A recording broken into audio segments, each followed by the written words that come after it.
আমার মনে হয় আমার মধ্যে একটা পাগল ছাগল বক্তাকে না নেওয়াই ভালো। প্রচুর ডিস্টার্ব হচ্ছে, আমি লাইনচ্যুত হয়ে যাব। কারণ আমি আলিম নয়, একটা কথা এর আগেও বলেছি। আপনারা যেগুলো নিচে বসে আছেন আমার ওস্তাদ, আল্লাহর কসম আমাকে যে আলিম বলবে জানতে হবে যে ও এখনো ভ্রান্ত ধারণায় আছে। আমার নামের পাশে আবার শায়েখ লেখে। শায়েখ যে কতটা পড়াশোনা করলে হয় এ বাঙালিরা বুঝে না। সূরা ফাতিহাটা বিসমিল্লাহটা ঠিক করে পড়তে পারবো না, শায়েখ তো ইনি।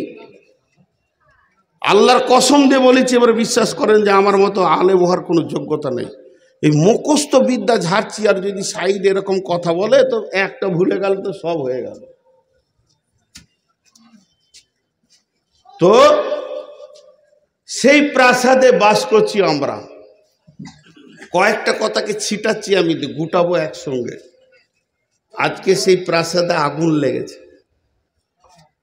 সেই শান্তির ছায়াতে আজকে গরম তাপ কেন?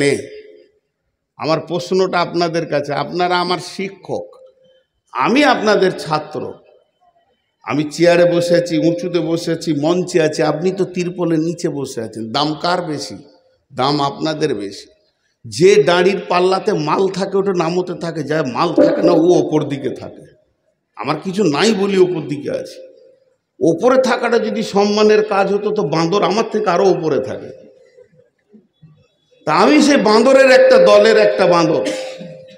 তা আপনারা আমার ওস্তাদ, আমি তিনখানা প্রশ্ন করব। ইসলাম শান্তির ছায়া এনেছে, সেই ছায়া আজকে উত্তপ্ত কেন? আর ইসলাম শান্তির প্রাসাদ দিয়েছে, সেই প্রাসাদের চারিদিকে দাও দাও করে খাটে আগুন, ড্রেসিং টেবিলে আগুন, আলমারিতে আগুন কেন? দুটো হলো। জি ভাই, প্রথমেই বলেছি আত্মসমালোচনা করব। নিজের ভুল আমরা নিজে খুঁজে বের করি, নিজে বের করি। আল্লাহ তাবারাক ওয়া তাআলা এত সুন্দর দিন দিলেন, ইন্নাদ দীনা ইনদাল্লাহিল ইসলাম। কোরআনে যেটা শেষ আয়াত নাজিল হলো, যে আয়াতে পড়ার আয়াত আসেনি, সে আয়াতটা হলো বিসমিল্লাহির রহমানির রহিম। আল-ইয়াওমা আকমালতু লাকুম দীনাকুম ওয়া আতমামতু আলাইকুম নি'মাতি ওয়া রাদিতু লাকুমুল ইসলাম দীনা।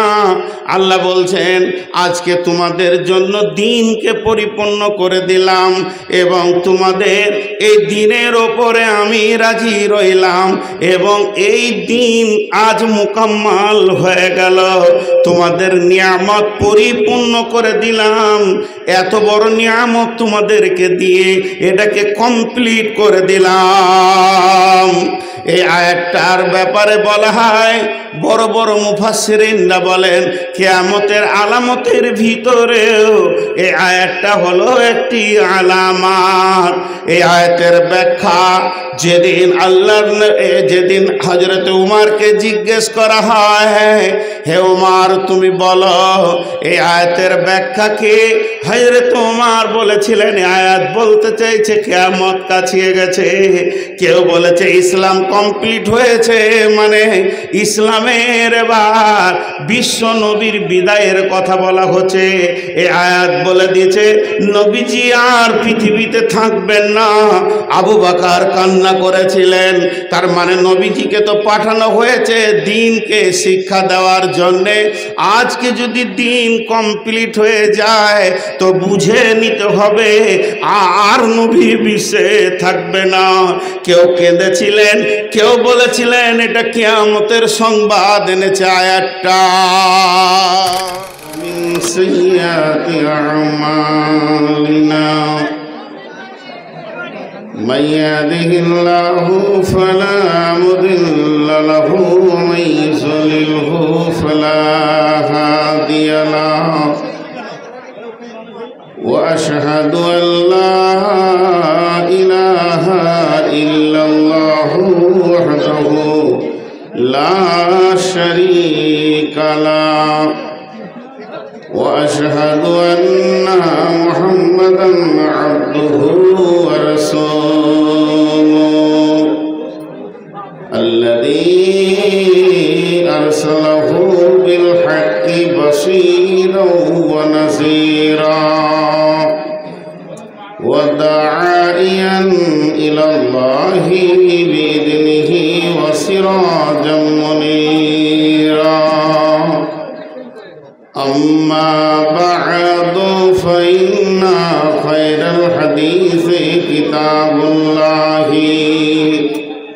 وخير الهدي هدي محمد صلى الله عليه وسلم وشر الأمور محدثاتها وكل محدثة بدعة وكل بدعة ضلالة وكل ضلالة في النار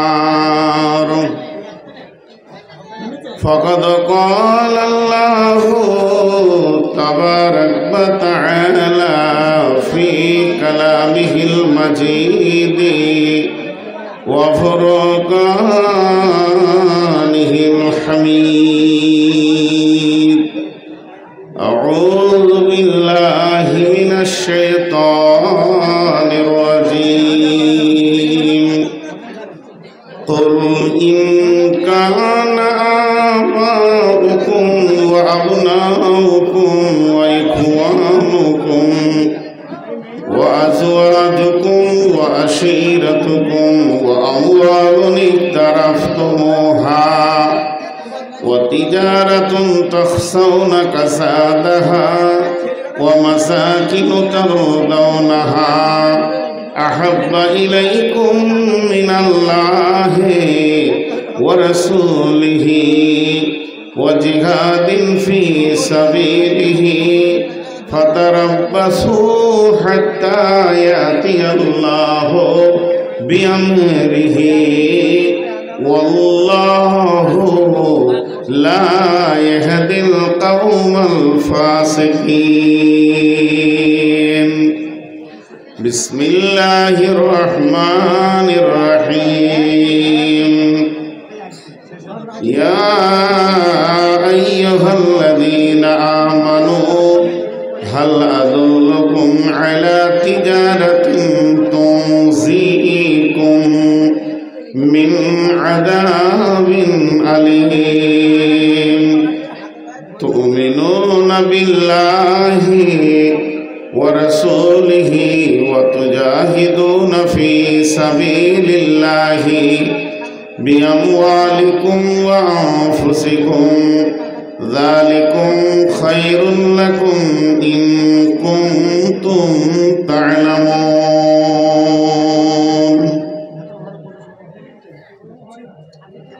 وعن معاذ بن جبل رضي الله تعالى عنه قال أوصاني رسول الله صلى الله عليه وسلم بعشر كلمات وإياك والمعصية فإن بالمعصية حل سخط الله আল্লাহর বাণী মাথায় লয়ে বলছি শোনো মুসলমান যত্ন করে রাখবে মনে হও যদি গো মুমিন বিদায় কালে গেছেন বলে আহমদের শেষ নবী সঙ্গের সাথী কেউ হবে না হইবে তোমার আমেলন যত্ন করে রাখবে মনে হও যদি গো মুমিন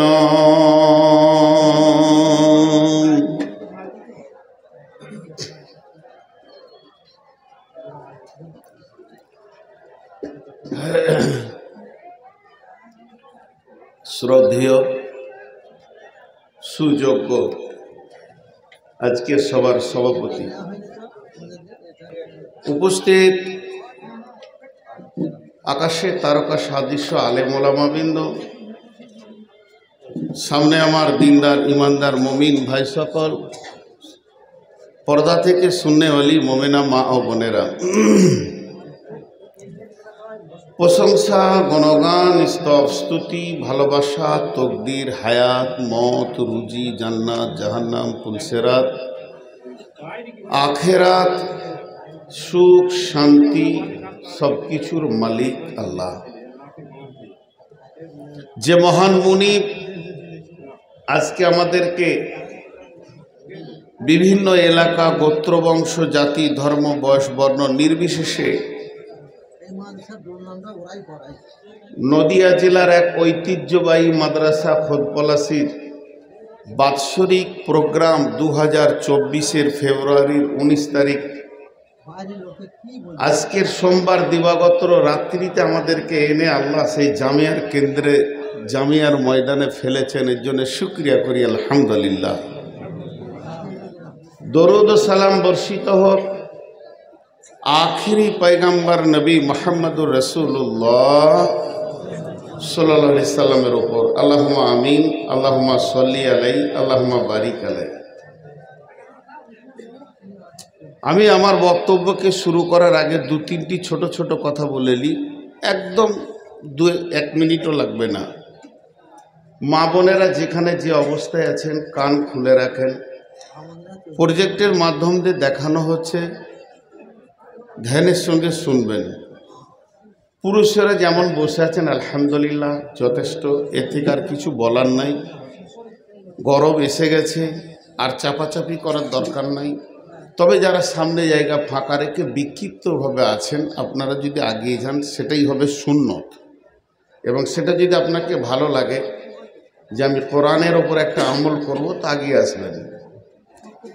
যারা দাঁড়িয়ে আছেন তাদেরকে যে ভাষা বললে আপনি বসবেন আমি ওইটা বলতে রাজি আছি। ভাই বলবো, বন্ধু বলবো, হাতে ধরবো, আল্লাহর গোলাম রসুলের উম্মত, আপনারা বসে যান যারা দাঁড়িয়ে আছেন। ক্যামেরাম্যান তুমি চেয়ার ছেড়ে নিচে বসো, চলো। তো আমার তুমি চেয়ার ছেড়ে নিচে বসো, চেয়ার দুটো ওখান থেকে সরান। ক্যামেরা দেখতে দেখতে চোখ দুটো চলে গেল, দাড়িগুলো পেকে গেল। চেয়ারে না বসলে ক্যামেরা ভালো চলে। এইদিকে চেয়ার সরাও। তুমি মুরব্বির সামনে বসে আছো, তুমি খেয়াল করনি যে তোমার পেছনে তোমার বাপের বয়সের লোকটা বসে আছে। আমি আপনাদের সামনে আজকের যে বক্তব্যটা ধরেছি সেটা হচ্ছে তাজকিয়ে নফস, নিজের ভুল নিজে ধরা। পৃথিবীতে সবথেকে মহৎ ব্যক্তিকে যে নিজের ভুল নিজে বের করতে পারে। আজকে পৃথিবীতে 16 আনা মানুষ, আমি ঠিক আছি তুই ঠিক হবা, আমার মিজাজ আমি ঠিক আছি তুই ঠিক হবা, আর 16 আনাই খারাপ। আজকে পশ্চিমবঙ্গের বুকে যে আমরা 17 কোটি মানুষ বাস করছি, সবাই যদি তৃণমূলকে ভোট দেয় তৃণমূল জিতবে, সিপিএমকে দিলে সিপিএম জিতবে সবাই। কিন্তু এক জায়গায় সবাই ভোট দিয়েছে তা জিতছে না, সেটা হচ্ছে সুখ চাই, সবাই বলছে শান্তি চাই, আর সবাই বলছে টাকা চাই, তাও গরিব রয়েছে। 100তে 100টা ভোট টাকা চাই এর ওপরে আছে, টাকা চাই না এরকম লোক একটাও নাই, তারপরেও গরিব রয়েছে। আসলে নিজের ভুলটা নিজে খুঁজে বের করা। এই দুটি চোখে আল্লাহ তাবারক ওয়া তাআলা 25,000 করে 50,000 লেন্স দিয়ে আমাদেরকে দেখাচ্ছেন। আর এই রকম কর্ড এক একটা চোখে 25,000 আছে। একটা কর্ড যদি কেটে যায় তো আপনি দুনিয়াটাকে উল্টো দেখবেন, একটা কর্ড কেটে গেলে। 50,000 কর্ডের মধ্যে একটা কেটে গেলে পৃথিবীটা উল্টো দেখবেন। সেই কর্ডটা আজকে আমি 53 বছর ব্যবহার করছি লোকের জন্য। ই খারাপ, ও খারাপ, ও চোর, ও লম্পট, ও দাগাবাজ, ও বেঈমান। আর নিজের দিকে 3টা আঙ্গুল আছে, একবার নিজেকে ওই চোখে দেখিনি। সারাদিন সকাল থেকে সন্ধ্যা পর্যন্ত লোকের ভুল ধরতে ব্যস্ত, কিন্তু নিজের ভুলটা 1 মিনিট জন্যে অনুশোচনার ময়দানে নিজেকে নিজে ডায়াগনোসে, নিজেকে নিজে ল্যাবরেটরিতে, নিজেকে নিজে এক্সরে ক্লিনিকে একবার ছবি তুলে দেখছি না যে আমি কতটা ভালো, খালি লোকের দেখছি। একজন বড় দার্শনিক বলছে তোমার কাছে 5টা আঙ্গুল আছে, একটা আঙ্গুল লোকের দিকে দাও, 3টা আঙ্গুল তোমার দিকে আসবে। ও যদি 4 আনা বদ, তুমি নিজে 12 আনা বদ। লোকের ভুল দেখাটাও হচ্ছে সব থেকে বড় বদমাইশি। আর ই সাক্ষী আছে, আবার ই বলছে ওপর দিকে তুলে চলো যে আল্লাহ আছে, তোরটা আল্লাহ দেখছে। আজকে আমরা নিজেদের ভুল খুঁজেই পেছি না। জি ভাই, আমি আপনাদের সামনে আজকে নাফসের উপরে কিছু কথা বলবো। একটু আগে এখানে হইচই হলো, আজকে কটা ছেলের মাথায় পাগড়ি দেওয়া হলো? কটা ভাই? 3টে ছেলে পাগড়ি আর 5টা মেয়ে। তো একটু আগে এখানে হইচই হচ্ছিল, আপনারা ভাবছেন খারাপ কিছু? কিছুই নেই। একটা সুন্দর প্রোগ্রাম একটা মাদ্রাসায় চলবে, এটা শয়তান কোনোদিন মেনে নিতে পারবে না। শয়তান তো প্রতি মুহূর্তে চাইছে যে এটাকে ভাঙবো। ওখানে শয়তান এসছিল, আজাজিল এসছিল, পারলো না, ঝাঁটা খেয়ে ঘুরে চলে গেল। এটা হয়েই থাকে। আজকে আমরা দেখছি, দেশ বিদেশ ঘুরে দেখছি, এরকম হয়েই থাকে। একটু আলোকপাতে যায়। আল্লাহ তাবারাক ওয়া তাআলা কি বলছেন কালাম পাকের ভিতরে, এবং রাসূলুল্লাহ সাল্লাল্লাহু আলাইহি ওয়াসাল্লাম কি বলছেন হাদিসে মুবারাকের ভিতরে, আজকে আমরা কিছুই খুঁজে পাচ্ছি না। বিসমিল্লাহির রহমানির রহিম।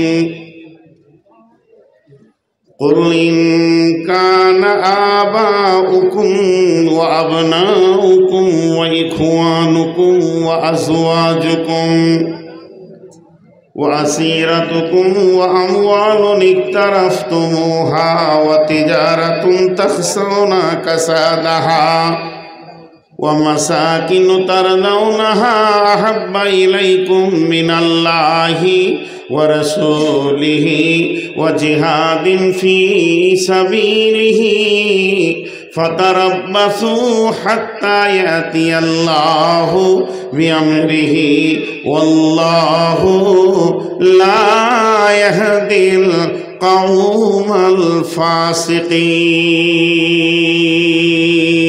الفاسقين। আপনাদের সামনে একটা বডির কথা বলছি, দায়াতের তর্জমায় চলে যাব। আল্লাহকে সাক্ষী রেখে আল্লাহর হস্তে বলছি, একটু মনোযোগ দেন। এখানে আমি কটা দর্শন কথা বলবো। সারা পৃথিবীতে ইসলাম নামে একটা বডি আছে। ভারতবর্ষে আছে, বাংলাদেশে আছে, মায়ানমারে আছে, পাকিস্তানে আছে, ফিলিস্তিনে আছে, ইসরায়েলেও আছে, সৌদিতে আছে, সুদানে আছে। পৃথিবীতে একটা বডি আছে যার নাম হলো ইসলাম। আর ইসলাম মানে শান্তি। ইসলাম মানে শান্তি। তোর চুলটি দেখতে মন দিয়েছে রে আমাকে। ওটা মানুষের চুল না ভেড়ার চুল? গাছ ওটা কেটেছে দেখছেন? তোর ওরা বসবে না। আপনারা একটু মনোযোগ দেন, 10টা মিনিট মনোযোগ দেন, তারপরে আপনারা বলবেন আমরা বাড়ি যাব, আমিও বলবো আমি চলে যাব। ইসলাম নামে বডিটা সুস্থ না অসুস্থ? আপনারা বলেন, সুস্থ না অসুস্থ? সারা পৃথিবীতে মুসলিমরা শান্তিতে আছে না অশান্তিতে আছে? কথা বলে না এতটি লোক। অশান্তিতে আছে। অথচ এদের ইজিম, এদের মতবাদ, দিন, দিন শব্দের অর্থ কি? ইন্নাদ দীনা ইনদাল্লাহিল ইসলাম। আল্লাহর কাছে মনোনীত দিন হলো ইসলাম। তো এই দিন শব্দের অর্থটা কি আগে বের করেন। দিনের 19টা মানে আছে, একটা দুটা নয়। দিন মানে অনুগত্য, দিন মানে প্রভুত্ব, দিন মানে রাষ্ট্রশাসন, দিন মানে ইজিম, দিন মানে মতবাদ, দিন মানে শাসন বিচার। একটা হচ্ছে দয়া হস্যই দন্তন দিন, দিন মানে রাত পার হয়ে গেলে দিন। আর একটা দয়ে বয়ে দীর্ঘি দন্তন দিন, দিন মানে হচ্ছে রুলস প্রসিডিওর। তো এই দিনটা কোন দিন, দিন ইসলামটা কোন মানে নেবেন? দয়ে হস্যই দন্তন দিন না দয়ে বয়ে দীর্ঘি দন্তন দিন, যেটা নেবেন সেটাই কাজে লাগবে। যদি দিনের আলো নেন, এখানে আলো আছে। যেমন এখন আমরা আঁধারে আছি, আঁধারটা চলে গেলে সূর্য উঠলে দিন। তাহলে ইসলাম এমন একটা দিন, যার কাছে ইসলাম এসে যাবে তার চোখে সূর্য উঠে যাবে, সে হালাল হারাম বেঈমানি সমস্ত কিছু দেখতে পাবে, তার থেকে সে বেঁচে থাকবে। দয় হস্যই দন্তন দিন, দয়ে বয়ে দীর্ঘি দন্তন দিন। দিন মানে হচ্ছে একটা রুলস এবং প্রসিডিওর, একটা নিয়ম, একটা জিন্দেগি চালানোর একটা আদর্শ, একটা আইডিয়াল, তার নাম হচ্ছে দিন। তা কোরআন সম্পূর্ণ একটা মানুষ কিভাবে চলবে নিয়ে এসছে, এর জন্য এর নাম হলো দিন ইসলাম। আর সেই তার প্রফেসর হলো নবী মুহাম্মদ রাসূলুল্লাহ।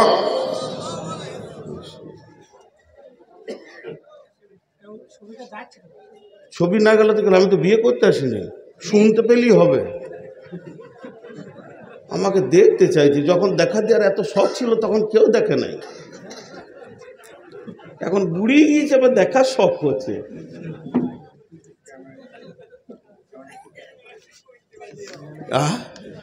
ওই জন্য আমাকে বলি আর খুব কথা তেতো আর কি। এই ক্যামেরাম্যান ভাই, আপনি আপনার ডিউটিটা ভালোভাবে করেন, কারণ কোনো একটা জায়গায় যদি, হ্যাঁ ক্যামেরাম্যান গিয়েছে, ওদিকে গিয়েছে, ক্যামেরাম্যান গিয়েছে খবর নিতে। তো এখন বলেন, সারা পৃথিবীতে মুসলিমরা চলছে। বন্ধুরা আমার, এদের কমিটি কে মেন গো?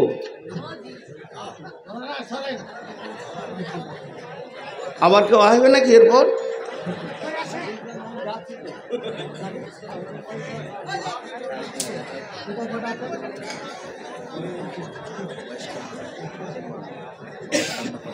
তো আচ্ছা, আপনারা চুপ, একটু ধৈর্য ধরেন। তো আমি যে কথা আপনাদের কাছে বলতে চাইছি, একটা ছোট্ট ঘটনা আপনাদের কাছে শোনাই। বিশ্বনবী ফজরের সালাত পড়ে সালাম ফিরার পর যখন মুক্তাদিদের দিকে বসতেন, কখনো কখনো প্রশ্ন করতেন, তোমরা কি কোনো স্বপ্ন দেখেছ কি? তোমরা বলো, তোমরা তোমাদের স্বপ্নগুলি আমাকে বলবে এবং ওই স্বপ্নটার মানে আমি বিশ্বনবী তোমাকে সুন্দর করে ব্যাখ্যা বুঝিয়ে দেব। কোনোদিন আবার নবীজি নিজেই বলতেন, আমি স্বপ্ন দেখেছি, তোমরা বসে যাও, যার ব্যাখ্যাটা এইরকম হবে। একদিন আল্লাহর নবী মসজিদে নববীতে সালাম ফিরলেন।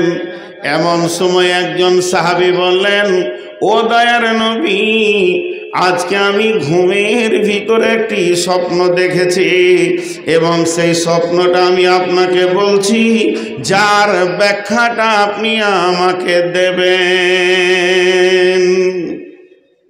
কাতার ভেঙে গেল, নামাজ শেষ, লোকগুলি এক জায়গায় এসে জমে গেল। আর আবু বকর ছিলেন রসুলের পেছনে। আবু বকর রাদিয়াল্লাহু তাআলা আনহু ও কাতার থেকে বের হয়ে গিয়ে রসুলের গায়ে বসলেন, রসুলের পাশে বসলেন, বসে মুক্তাদিদিকে মুখ করে বসে আছে। এবার যে স্বপ্ন দেখেছে বলতে শুরু করলো। স্বপ্নটা দেখেন কেমন। দয়ার নবী, আমার মাথার উপরে একটা কালো মেঘ, জমাট মেঘ, মেঘটা এত ঘন এখনই বৃষ্টি হবে।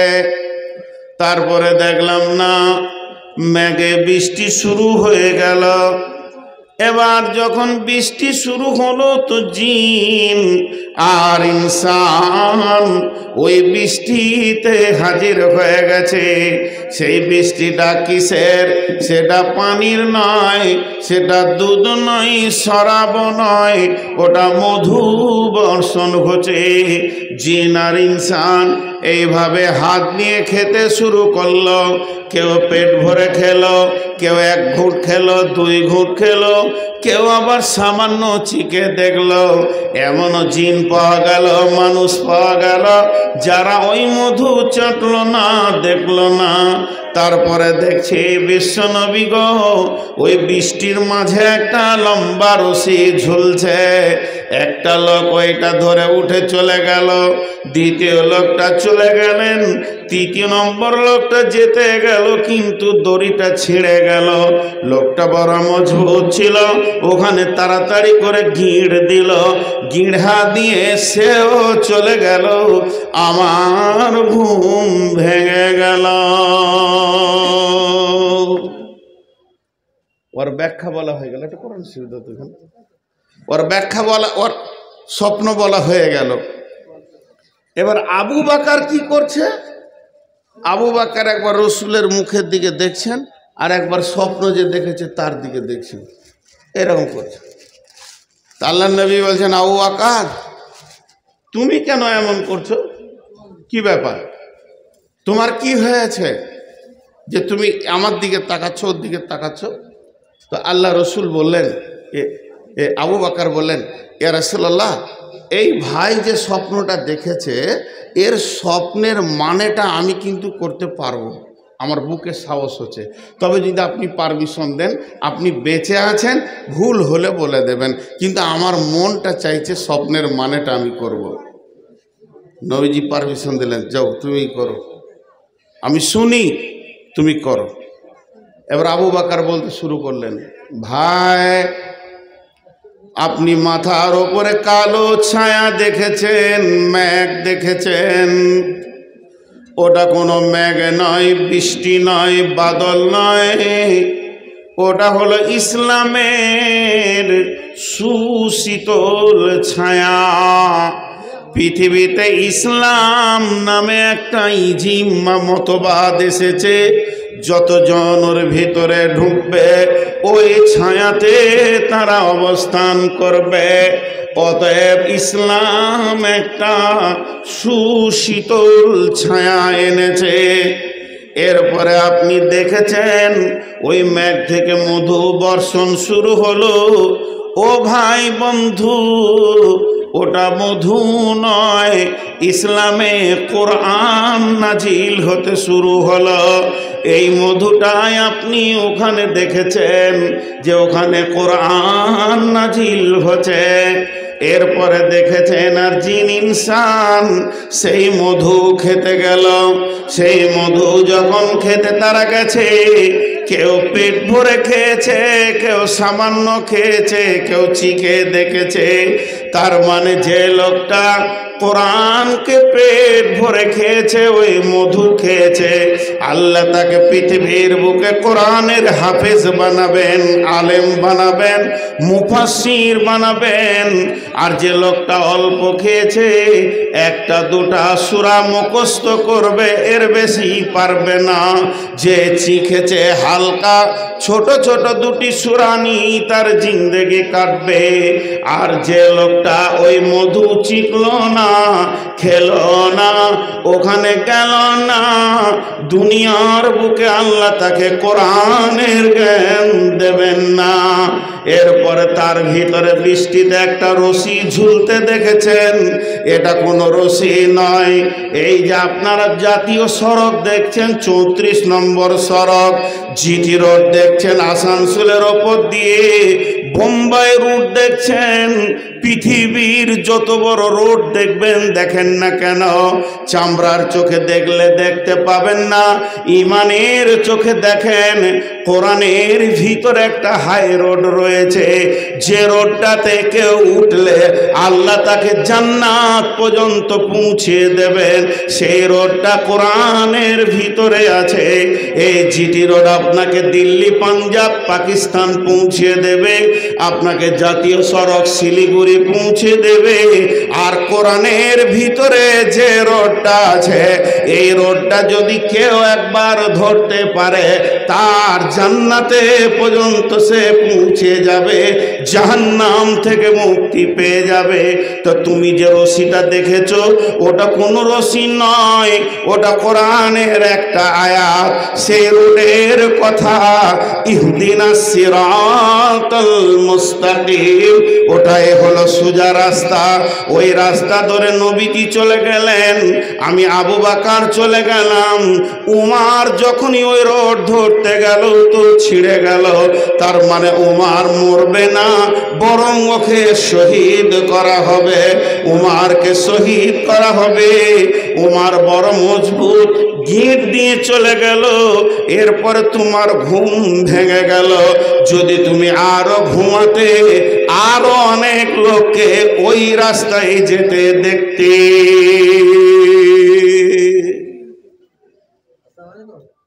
ঘটনাটা আমার শোনানোর উদ্দেশ্য একটু জায়গা। ইসলাম হলো সুশীতল ঠান্ডা ছায়ার নাম। আজকে যদি খোদ বলা শীতে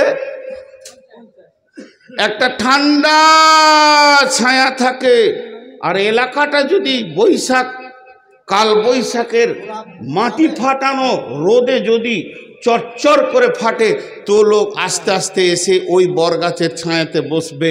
তো বিশ্বনবী এমন ছায়া দিয়ে গেলেন, বেঈমান, নাস্তিক, লম্পট, চোর, মাতাল, জুয়ারি সব এসে ইসলামের ছায়াতে জান ঠান্ডা করেছেন। এর নাম ইসলাম। যে মানুষকে তার ভিতর হু হু করে জ্বলছে, এমন একটা জায়গায় এসে সে বসবে, জান ঠান্ডা হয়ে যাবে, তার নাম ইসলাম। সাহাবীরা কত কষ্টে দুঃখে ভুগেছে, ইসলাম তাদেরকে শান্তির সুশীতল ছায়া দিয়েছে। এর নাম হলো ইসলাম। আর একটা ঘটনা আপনাদেরকে শোনাই, তারপর আপনাদের সঙ্গে আমার প্রশ্ন থাকবে। বিশ্বনবী বলছেন, ইসলাম একটা প্রাসাদের নাম। বিশ্বনবী গোডাউন বলেননি, বিশ্বনবী স্কুল কলেজ রুম বলেননি, বিশ্বনবী অফিস বলেননি, বিশ্বনবী আর কিছু বলেননি। ইসলামকে একটা প্রাসাদ নাম দিয়েছেন, মানে বিখ্যাত রাজবাড়ি, যার ভিতরে সমস্ত মাল থাকবে। খাট থাকবে, ড্রেসিং টেবিল থাকবে, আলমারি থাকবে, অ্যাটাচ বাথরুম থাকবে, কোনো রকম একটা মানুষের অভাব হবে না। ইসলাম একটা প্রাসাদের নাম। ওই প্রাসাদের প্রথম ইট হলো হযরতে আদম আলাইহিস সালাম, এবং সেই প্রাসাদের শেষ ইট আমি নবী মুহাম্মদুর রাসূলুল্লাহ সাল্লাল্লাহু আলাইহি ওয়াসাল্লাম। অতএব এই প্রাসাদটা অতি সুন্দর করে বানানো হয়েছে।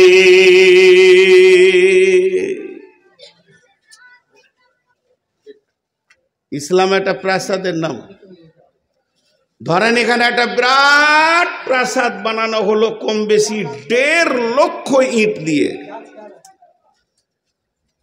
কম বেশি 1.5 লক্ষ ইট দিয়ে প্রাসাদটা বানানো হলো। যা আমি আমার ভাই মৌলানা ফারুক সাহেবকে বলছি, ভাই ঢুকে যান, শান্তির ঘর। এনাকেও বলছি, ভাই ঢুকে যান, শান্তির ঘর।